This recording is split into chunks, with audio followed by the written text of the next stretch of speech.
I tell you what, I'm going to tell another Scott Armstrong story. This is how horrible, and I love that man to death. I really do.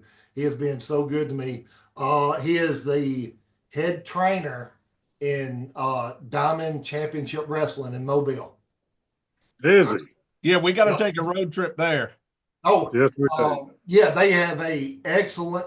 From what I can tell, they have an excellent show. Draw a good crowd. I want to say they're on TV now. It's in the Bob Armstrong Memorial Building. Yes. Okay.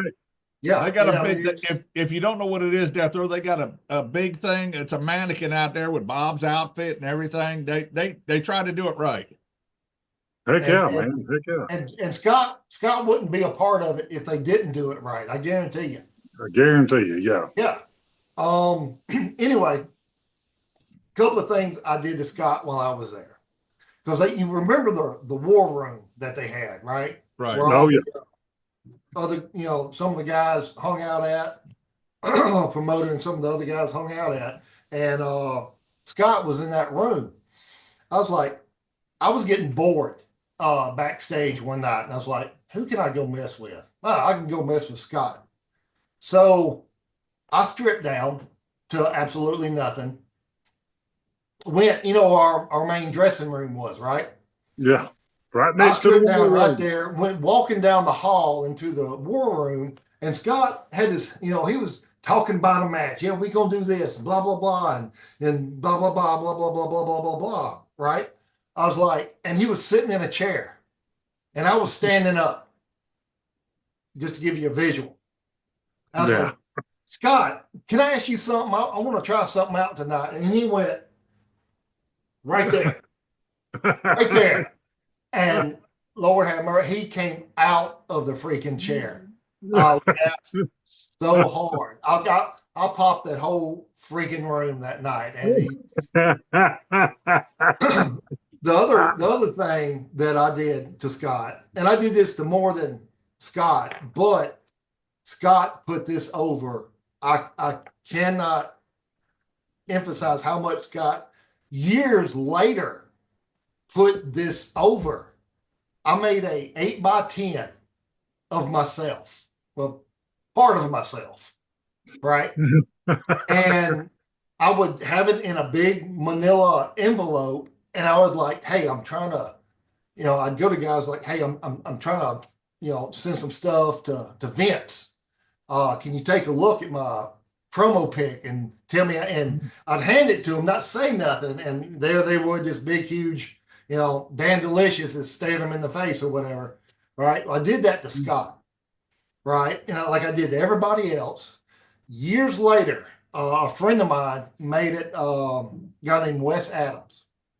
He made it to developmental, and finally, if you go back to some SmackDown episodes, he was one of the referees on SmackDown for a little bit until Vince had a bad night and fired him on the spot. Oh, wow. But yeah, Anyway, Scott was up. This is when Scott was a referee, and he was talking to Scott, and Scott found out where he's from, and they started talking about different people they know from back home, and they brought my name up. And Wes was like, yeah, there's a guy, Dan Delicious. And Scott was like, Dan Delicious, I know him. I know him. Have you seen this promo pic? That thing's huge. Oh my God, it's the biggest thing. I was like, this was years ago in a WWE locker room. The guy's still putting this crap over, and that's the kind of person Scott is. For years he'll put you over, and I love you for that, Scott. I mean, it's funny as crap. It reached that far. We all love Scott. Scott, by far, had the best relationship with Scott. But I want to talk another old story too. But I'm going to bring back Paul Bearer for this one, with him being down there with us in Pensacola. And so this was shortly after the "you need to shave it" statement. I guess maybe a couple of weeks after that. Right. And Paul Bearer comes to me and says, I need to see you after the show. And then he walks over to Dan Delicious, and he goes, I need to see you after the show. And so after the show's over, they had the little lounge seats out there. He's sitting at one of the lounge tables. And he's sitting over there, and Dan's looking at me going, I don't want to do this. You know how he is, man. Yeah.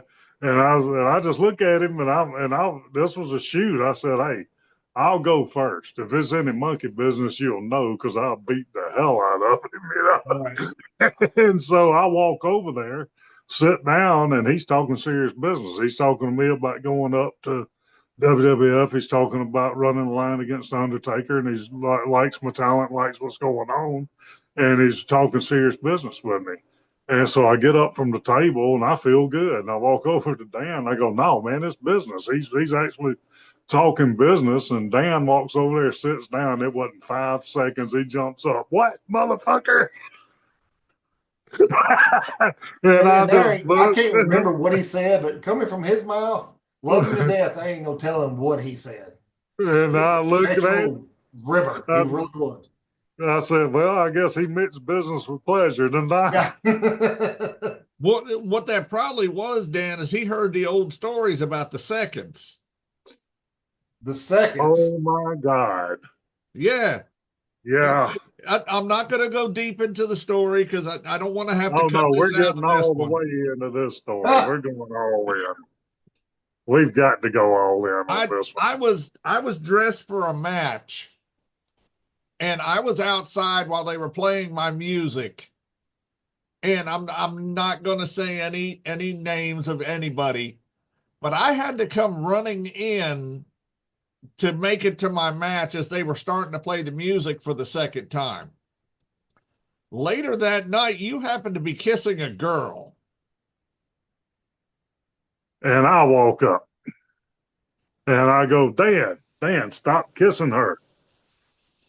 She was sucking Bogey's Wahoo earlier, and you were like, what?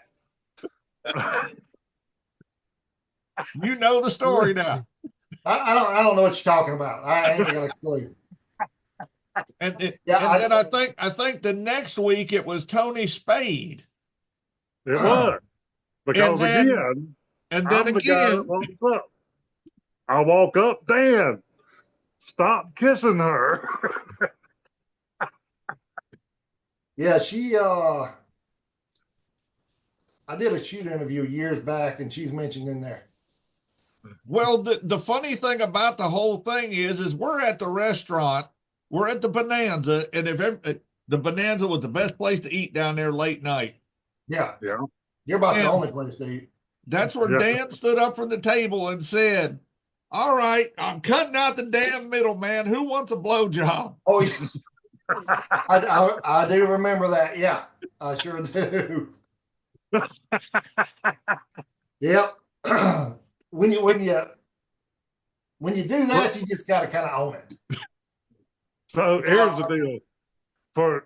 We have a lot of brothers that listen to this, but we also have people that aren't in the business that are on the page. And for all those people, what they should know about this is we don't have to make shit up. All right. We do not have to invent stories. We lived them. We lived some outrageous, great, funny stories and super adventures. We lived them. And we came out with a very large family in the process of people that we really care about, that we spent time with over the years. And, it's, I know you hear people in the military talk about band of brothers, but it doesn't just pertain to the military. We do have a band of brothers, and that is a fact. Well, yeah, some of the guys to this day, I consider brothers. I consider best friends. I don't get to see them as much as I want to, because they're all in other states. Y'all are two of them. I mean, this has been great. I can tell you what would help is I friend requested you on Facebook like a year or two ago. Did you? Yes. My bad. Are you Are you on the page? Are you on Johnny's Garage now? Who, me? Yeah, you. Yeah. No, not yet. I sent you the link.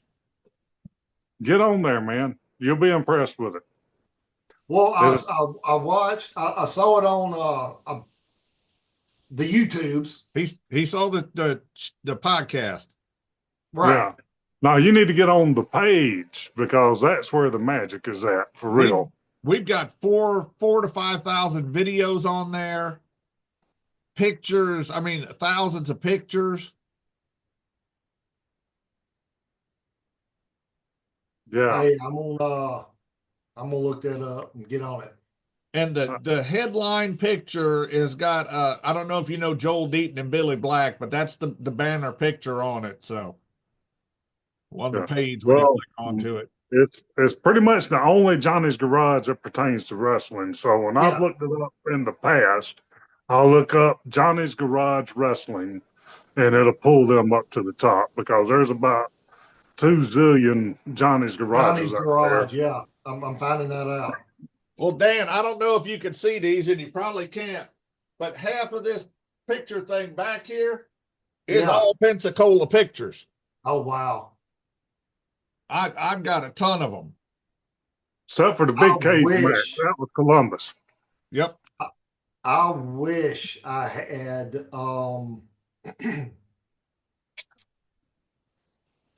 just a tint of the pictures and memorabilia that I have been a part of.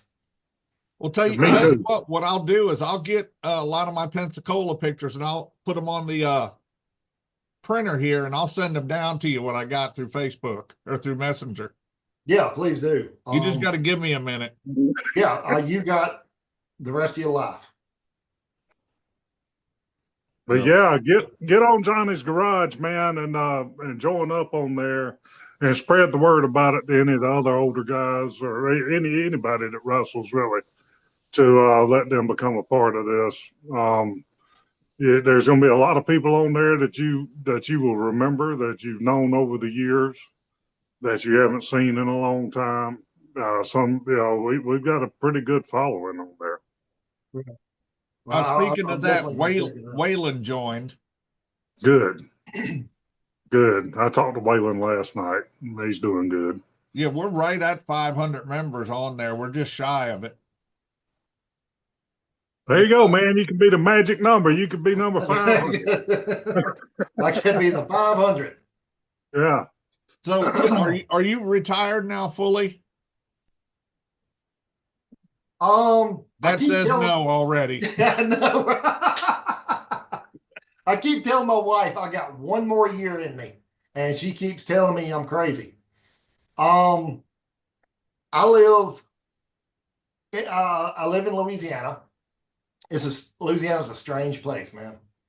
It really is. And it's hard to get to know people if you're not from here. And I'm not talking about the average person. I'm talking about in the wrestling community. You know, have you ever heard of a guy, and he he mainly wrestled in Louisiana because that's where he's from. It's called the Minotaur. I know who it is. A mask guy. He wore a mask, right? Yeah, Black, he did. Black and yellow, right? Yeah. He was from here. He's moved. Anyway, he was huge in Louisiana. You know, because he lived here, he wrestled here and blah blah blah and all that. And I used to, when I don't know, about 2, 3, 4 years ago, I was wrestling twice a month. That organization, they stopped doing it, and I don't know. It's just weird. It's not like Florida. It's not like Alabama, or maybe just wrestling has changed that much over the years. I don't know. It's changed a lot lately. Has it? Yeah. Is it more clicky? Yep. It's even more clicky than it used to be. Yeah, at one time, if you had the talent, that's all they cared about, Right. you know. You had But to put asses in the seats, man. yeah, It's not like that anymore. It's they bring in their best friends. yeah. So I guess it's passed me on by because I'm not. Everybody blamed Vince McMahon for ruining wrestling, but Vince didn't ruin wrestling. No, It was the independent promoter was letting Joe Blow from down the street wrestle in his show. yeah, Joe Blow was the biggest idiot in town, couldn't hold down a job, always getting thrown in jail. Not worth a shit. Everybody in town knew Joe Blow was being a screw up all the way. And yeah, then he would go in and be allowed to compete against professional wrestlers.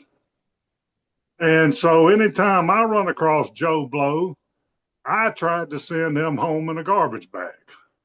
I tried to make for damn sure that Joe Blow didn't absolutely. want to wrestle with me ever again because Joe Blow should not be able to compete with me.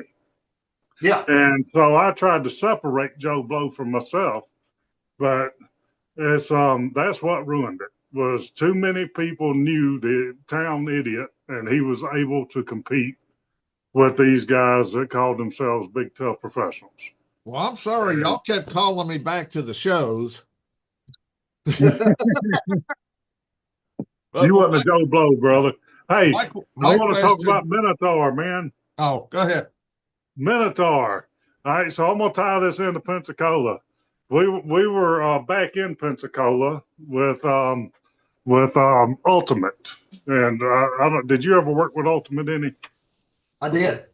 Yeah, KC was It was there. I was there. after it was after their LARPing episodes that they was trying to do in the ring, the whole vampire thing or whatever. It was, Oh yeah, yeah. I was after that too. oh, So yeah, Minotaur came in up there, and so we come up with this great idea. Minotaur had at some point over his career had broken his collarbone. yeah. He And if he has. moved his shoulder just right, that thing It would talked it stick out. out like crazy, right? Yep. So Sasso was calling the shots. And, we all love Sasso. He was a good shot caller, And so Sasso's calling the shots. So I get back there with Minotaur and we come up with an idea on because he had to go away for a couple of weeks. So I hit him with a damn chair and he gimmicked that collarbone up. And he's rolling around, and Sasso comes running up and sees that collarbone and throws up all over him. And you want to talk about a work, brother? We worked the hell out of that. Wow. Yeah, they I worked with him a lot, a heck of a lot. Oh, he was awesome. Yeah. I worked with him a lot in Louisiana, in Alabama, and in Florida. He messed up my well, okay, he didn't mess up my shoulder, but he kind of messed up my shoulder. If he ever watches this, you messed up my shoulder. You broke my freaking shoulder.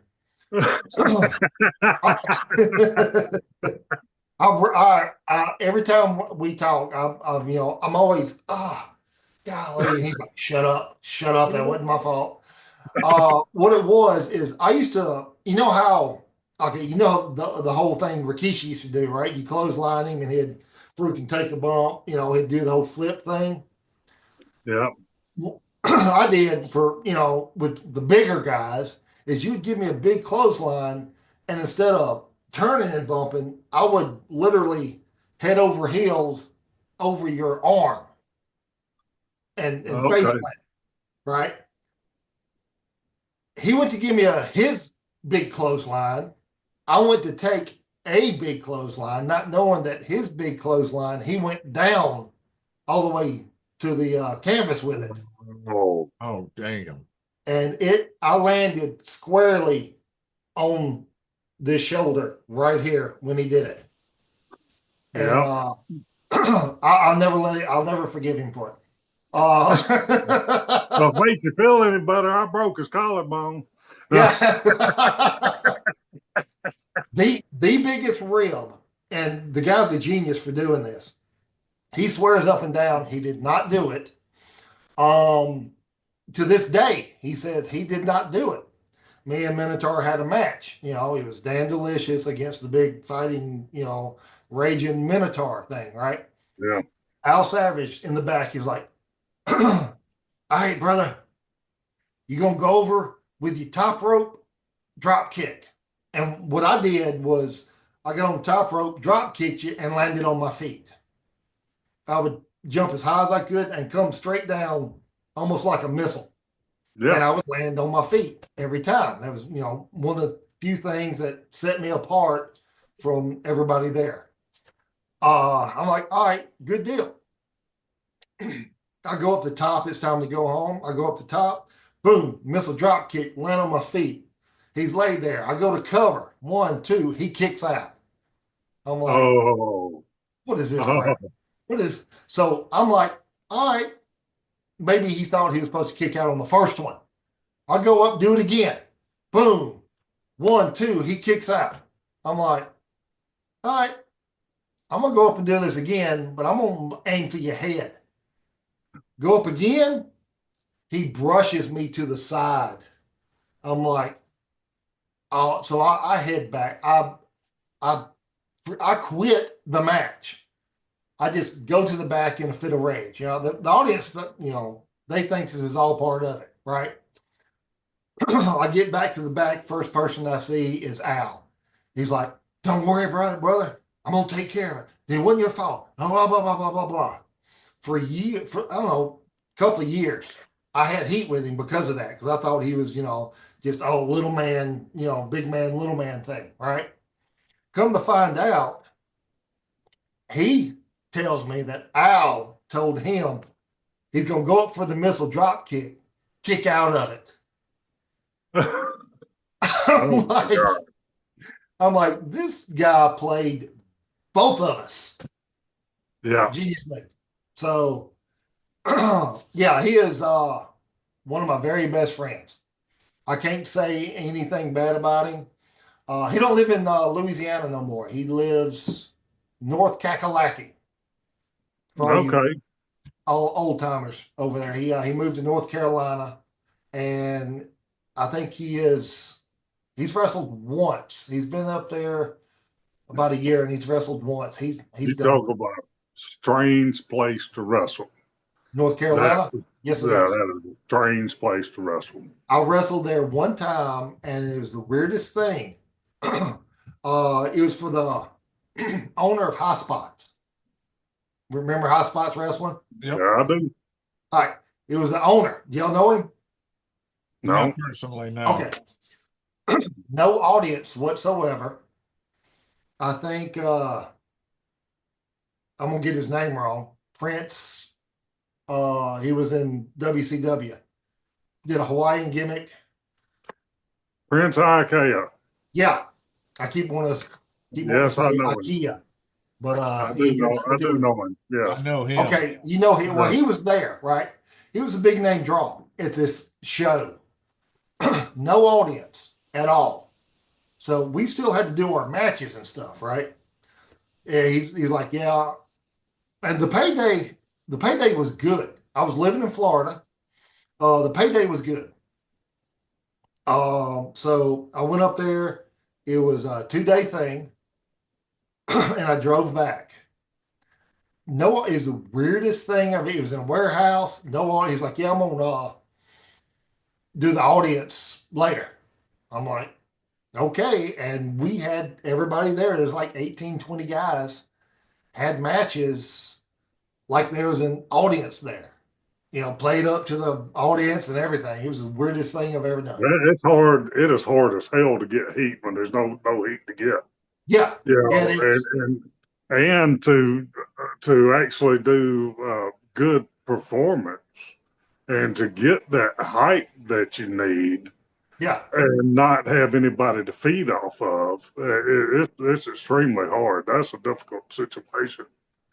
very, very difficult situation, especially because where was I? I was in Mississippi,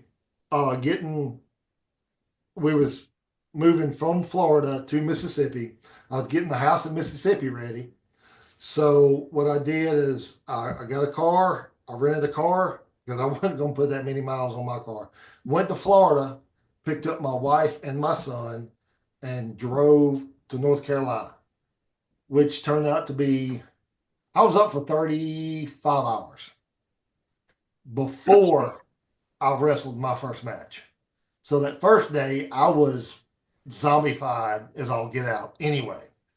And I can't remember who this guy was, big muscly guy I was in the ring with. And here I am, hadn't had sleep in 35 hours. And I did something to really make him mad. And I was on my knees. He like snapmared me, hit off the ropes, and literally knocked me out for about two and a half seconds.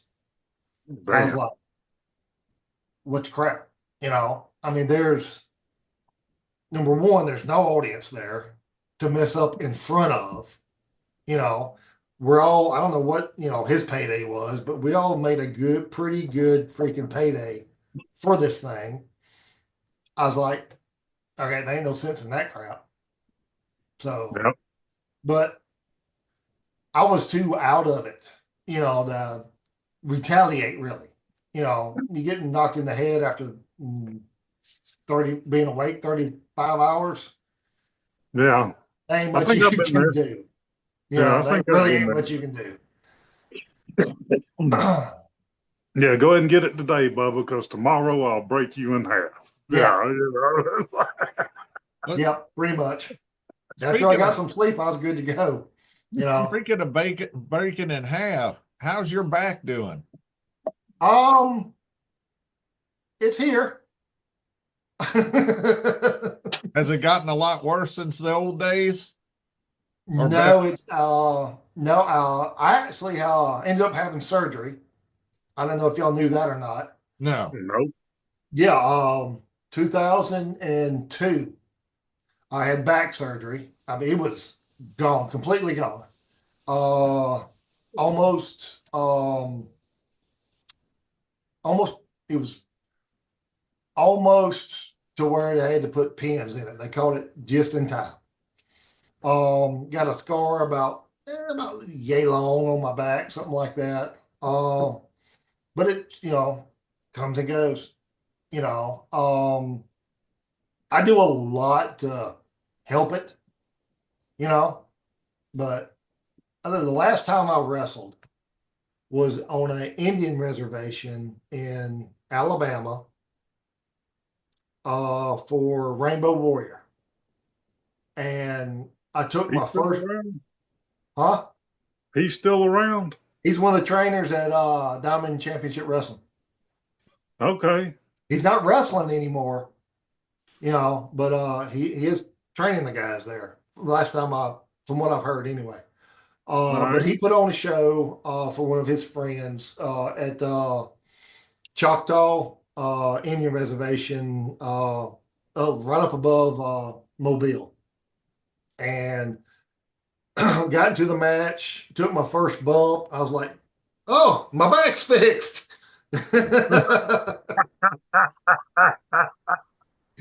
Because I was like, I told this guy, I was like, all right, we're both gonna bump 2 times this whole match, you know, and because we gonna stay, because he was you know, he was looking me in the eye. That's how big he was. I was like, there's no sense in us bumping. We can tell a story without flipping flopping because they had enough flippy floppies that whole freaking Yeah. show. I was like, we're big men. We're gonna act like big men, and you know, I was doing the delicious gimmick with a beard. Believe it or not, I had painted it pink. Knowing you, I believe it.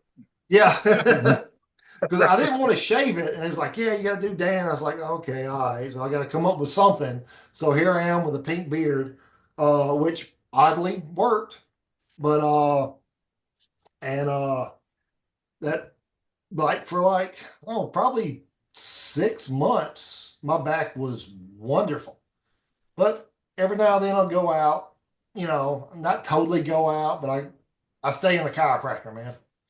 Yeah. That's helps me out tremendously. Chiropractors are a wrestler's friend. Yeah, they are. Absolutely. That or getting to pop you back on ring ropes if you can find them. Yeah, yeah, or yeah. Speaking of that, Dan, let me tell you, he knows I retired, and then this past year I did some stuff. And I told him, I said, the first thing I'm going to do when I get into the ring is I'm going to hit them ropes and pop my lower back out. Yeah. Man, it felt so beautiful to feel that pop. Yeah. Oh my God. Nothing pops you back like a wrestling ring. Yeah. Yeah, I know. Sometimes wrestling is way better than the chiropractor. Yeah. It really is. I remember driving for hours to get to a wrestling ring one time just so I could pop my back because how much pain I was in. I walked into a show and look at the guys and go, look, man, I just want to get in the ring for a minute and get up there, pop my back, get out, and all right, we'll see y'all later. And I'd leave out. I feel better. We'll see you. You know. But yeah, I'm wanting one more year out of wrestling.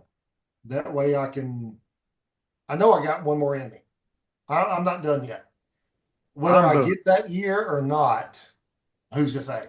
You know, I'm done. I know the rest of my wrestling story. I will never be able to actively compete in a wrestling ring again. Those days are over for me.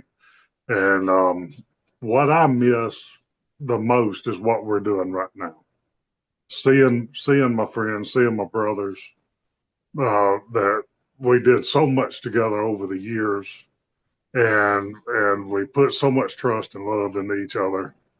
And I miss that, man. I really miss that camaraderie that come along.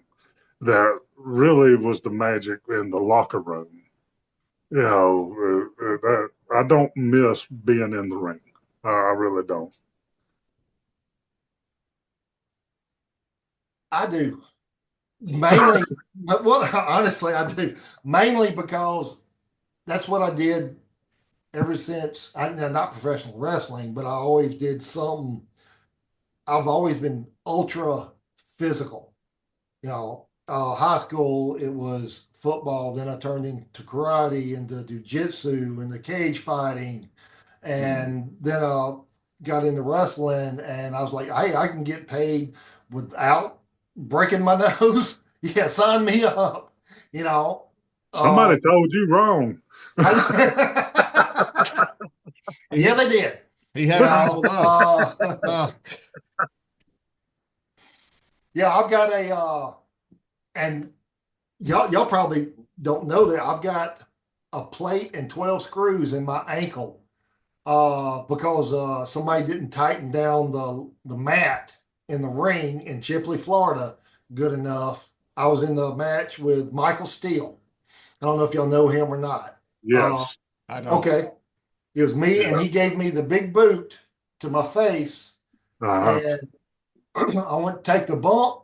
One foot went up. The other foot stayed toe down the whole time I took a bump. A spiral fracture all the way up my tibia, pulled every tendon, tore every muscle I had in my left ankle. And I had that happen up in Anniston, I think, or Oxford, somewhere up North Alabama, and I can't remember. I want to say it was one of the Styles boys. I can't remember which one. Maybe Joey Styles. Anyway, same deal, man. You know how hard I clotheslined. I didn't. Yeah.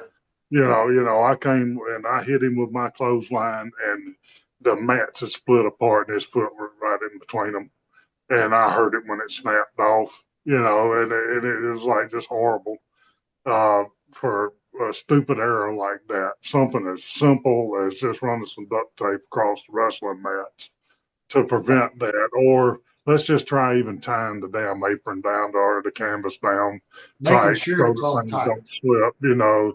And yeah, I broke his leg, slam off, a tib fracture, same deal, you know. And it's like it's horrible because we're going to get hurt doing what we do. There's no way around that. Right. But unnecessary injuries, those always made me sick, man. You know. And that was a near career ending injury. You know, the doctor was like, Yep. you might walk with a cane. we'll see how it goes.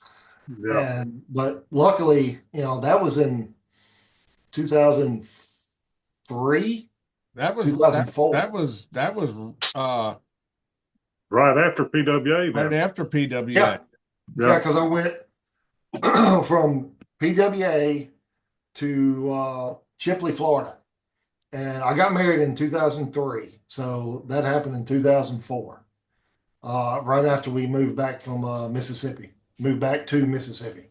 So when I showed up in Chipley, Mercury McLeod was calling the card.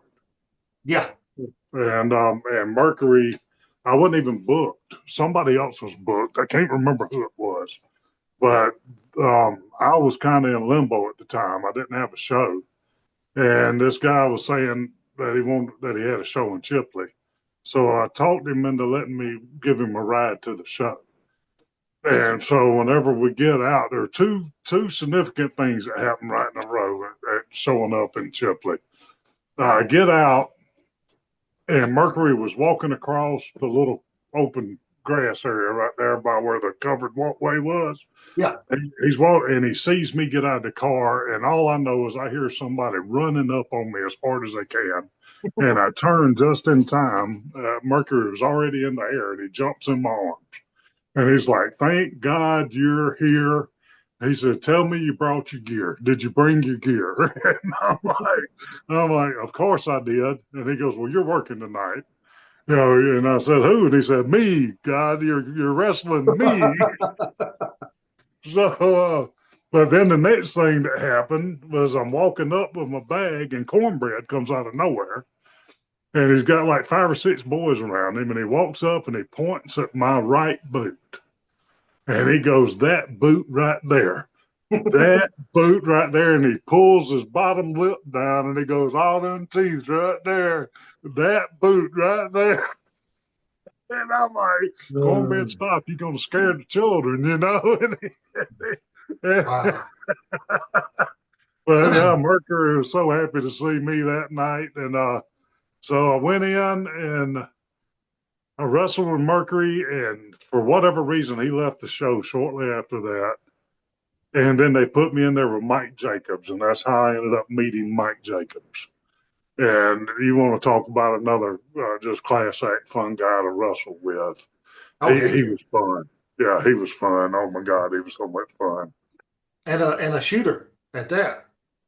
Oh, he hates it though. He hated for people to call him shooter. I And the know. deal was, I had to turn him face, right? I had to turn him. And he looked at me and he goes, I said, "Look, you go out there and do your gimmick. And I'm going to do mine. And by the time we get through with this first match, half the audience will be yours." And he said, "There's no way. I've been healing here for all this time, and these people really hate me. There's no way you're going to turn me like that." And I said, "Well, we'll see. Let's just go out there and do what we do, and we'll see what happens." And by the time we got through with that first match, he had almost the whole audience was cheering for him. And we get back to the bank, and he said, "I can't believe you did that." He said, "Oh my God." He said, "You made them hate you worse." So that was a fun time. It was. I enjoyed the crap out of Chipley. I really did. Oh yeah, man. Dominique, I've still got the baby doll he made for me. He would bring a baby doll to the ring and or sitting ringside.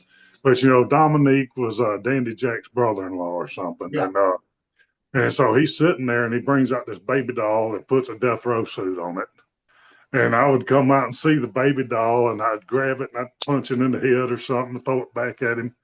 And next week he come back and have a Band-Aid on his head with a big old black eye. There's I ripped his leg off one time, ripped the leg off, come back, he had a crutch under one arm, and that went on forever. I've still got the baby doll. That was one of my favorite times as far as audience interaction goes, was over there in Chipley. Yeah. Good stuff. Florida was different. It was fun in those areas. Yeah, good crowds. And I ain't gonna say every place I didn't wrestle didn't have good crowds, but Florida, it seemed like people were there to have fun. Absolutely. Yeah. I got Everybody except Guapa. that's we could do a whole story on that. Oh wow. Oh wow. Do you remember, Dan, when they took that liquid heat and sprayed that down his underwear? I sure do. I was unfortunately I was one of the guys helping. Well, thank you, because I was his tag partner that night. Oh, That Joker come out with a bag of ice down in his pants. they did Let that me tell boy you, we so were walking dirty the whole in. time. We hadn't been there in a couple weeks because we had the trip to Iowa and other stuff.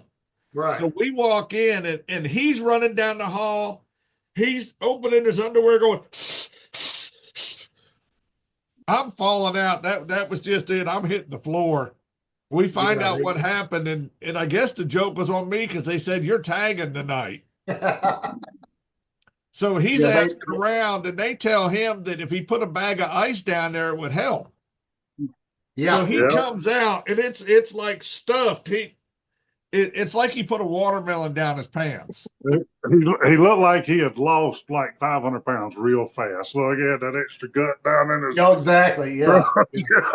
So I'm in the match and I'm doing the match and I tag him in. He gets in there, he can't move, it's hurting. He goes to tag me back on. I jump down off the side of the ring. That poor guy, and I don't know what he's doing nowadays, but he was so abused in PWA. It's not even funny. He got what he deserved. I mean, you're probably right, but some of the things. Some of that he brought on himself. Yes. Yeah. 98% of it. 98% of it. I'll give him 2%. I'm not going to talk about what I did to him, but it was he earned it. You know, I never went off on anybody without good reason, and he earned what I did. And was y'all there? Was y'all there during the battle royale? Where everybody took turns chopping him? Oh yeah. Yeah. Yeah. Yeah, the Rookie Rumble, man. And what was it? That one little blonde-headed girl that got in there. She was somebody's manager or something. Yeah, she was a waitress at that bar or something. And so her and one of the other young guys that was coming into the business, and see Scott. Scott was still the face then, so they tell me and Scott that we're doing the timing on the Battle Royal.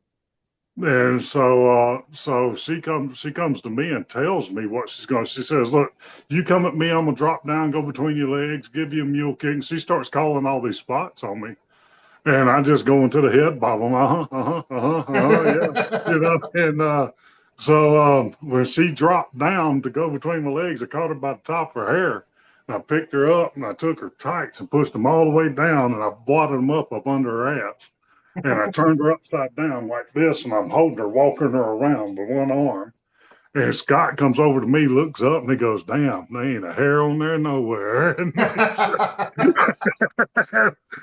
I just walk over and hold her out over the ropes, over the floor, and let her go. You know, she's gone. And it's like, don't come in here calling spots on me, you dummy.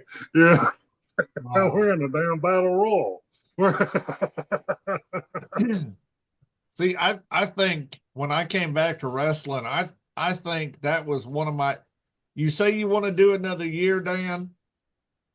I came in February. I said I want to just do a match, just for. I want to see if it's still, there, if I could still do it, just for the fun of it. A friend of mine said, "I can get you in. We need somebody good. Maybe help show some of these guys some stuff." So I go up there, I do a match in February. Then I had to work because I'm on call all the time. I finally go back up. I'm doing like 3 or 4 matches in a row.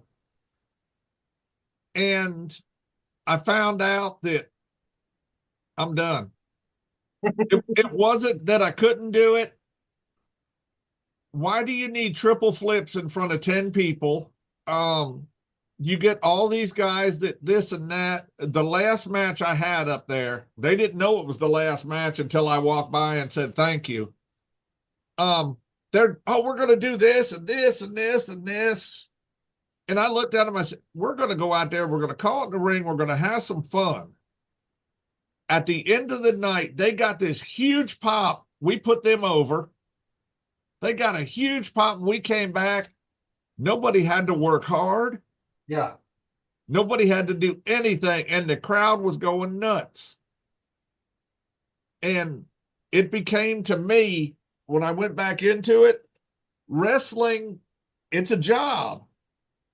But it never felt like a job. No, it felt like an adventure.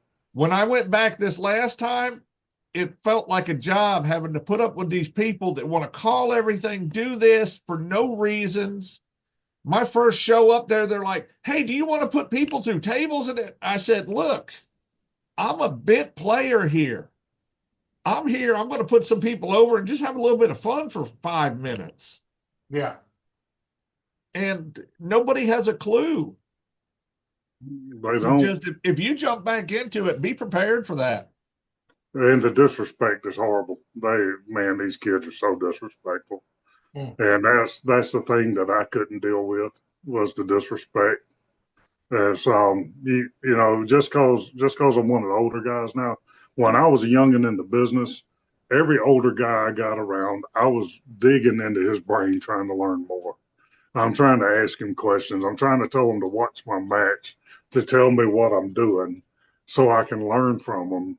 And these kids are just super disrespectful now. They think that because they've got 12 family members out there cheering for them that they're over, and they just don't have a clue. Does nobody Yeah. videotape their matches anymore? Is that So the what? problem? Does nobody videotape their matches anymore? No, they don't video them. What they do is they FaceTime it, put it straight on Facebook. Or Yeah, whatever and that then stuff I is. They mean, just, but they don't care, man. They really don't. You know, it's a one of the status last, symbol. yeah, before my final retirement, I went up with Bogey to a really good show that was in Columbus. Unfortunately, it's gone now, but it was a really good show. This guy Dave was phenomenal. He's a good promoter, and he pretty much knew when he had experience in the building to let experience do what it needed to do. Right. You know, and he would purposefully hire experience to try to rub off on some of the younger guys. And so he asked me to come in, and I did. And the first time I was there, I told him, I said, don't put my name on the poster. I was well known in the Columbus area, but I wanted to see what the show was about before my audience come. I wanted to see their audience and see who was there, you know. And so when I get there, this guy goes out there. There might have been 20 people sitting in the seats. And he thoroughly entertained himself out there with the best rendition of a wrestling match he could put on. And he comes to the back and he's bouncing on the balls of his feet. And I didn't let them know who I was. And I don't look like who I used to, you know, and so they don't know me. I'm just old guy in the back. And they're bouncing and they're screaming, don't know nothing about the new school, don't know nothing about the new school. And they just keep coming at me. And the people back there that did know who I was are running wide open to try to get in between us because they know there's fixing to be a collision. And I just held a hand up and stopped them. You know, there ain't going to be no fight. Right. And I told him, I said, you're right. I don't know anything about the new school. I said, because, you know, you've got 20 people out there. You'll be hard pressed to find 12 people out there that aren't friends and family. I said, who the hell did you go out and entertain? I said, I'm used to entertaining 10s, 20s, and 30s of thousands of people. I said, we used to put a lot of people in the buildings that we would entertain, not grandma and her sisters. No, we had real fans out there. So you're right. I don't know nothing about the new school. Yeah, and so instead of beating his ass, I poked out his self-esteem. Yeah, I mean, what else was I to do? You know, Death Row's getting old when he's using psychology. I know. That's a fact.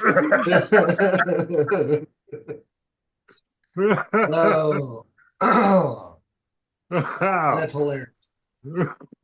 Well, we're going to get ready to end this here. Don't get off when I hit pause. But Dan, thank you for coming into the garage and spending some time with us. Oh, first off, do you know why it's called the garage? No, tell me. All right. Johnny was our trainer. Johnny owned a garage. The ring was in the back of the garage. Yeah. And there is a lot of people on this page that have trained in that ring. Wow. And we didn't know it. The first person we interviewed, he goes, I thought it was a porch off a house. So Hey, let me look. Johnny's ring. Have you ever wrestled in a boxing ring? Yeah. All right. It was harder than that. Ugh. Yeah. Because the ring didn't bounce, you did. Yeah. Yeah. You'd come out skin up. You'd be bleeding. You come out with your elbows and knees skin up from bouncing off that damn ring. You might as well And, be bouncing off concrete. why do you think in PWA that we would call the spots on the concrete? It was easier than the ring we trained in. Yeah. I mean, I could bump in a gravel parking lot after coming out of Johnny's ring, man. It didn't matter. And we did plenty of times. Yeah. And so, but that's why it's Johnny's Garage. Our trainer, it wasn't just, it was me, Bogey. You know a lot of the guys that were trained by Johnny. It was me, Bogey, Chris Ace, Tony Spade. I mean, there's a lot of us that come through that garage. And so whenever I asked Bogey to set this page up and to get this going, it just seemed like the right name for what we were doing. Because Johnny's Garage has reached out and touched people all over the world. Well, and people don't know it, but that's where a lot of these guys come from that they wrestled with for so many years. And he put out a good product. And, Well, and the four people that he named, us four that you know, we were the last big group to come out of there. Right. Yeah. And then he had to shut it down, you know, for reasons. But we were the last group to come out of there. Yeah. And, Yeah, we're the and last ones. out of respect for Johnny and the training and the knowledge and the slaps to the head for not doing something right. And that stiff ass ring. You know, I get it. what other name it's Johnny's Garage, you know, and like I showed you before, what happens in the garage stays in the garage. Right. Yeah. No, I get it. It's great. I like it. You know, and what are we doing here? We're in the garage. We're talking about all our old stories, having some fun. The only thing we ain't doing is got some food and barbecue. Yeah. That's coming. That's because the man on the bottom ain't holding up his end there. Hey, third Saturday in March, the reunion is set in concrete. We will be having our reunion starting at 1. And at the Wetumpka National Guard Armory, the old Wetumpka National Guard Armory. It's now called a Little Bit of Texas. And the owner has been kind enough to let us come into a place where most of us broke our teeth in wrestling to do our reunions there. That sounds like the 15th of March. Yes. Yeah. All right. You have a pretty good memory when you're looking at a calendar. I know, right? Bo, go ahead and kill the recording. All right. Dan, thank you for hanging out in Johnny's Garage with us. Death Row. As always. Everybody Love have a you. good evening. Thank y'all. Well,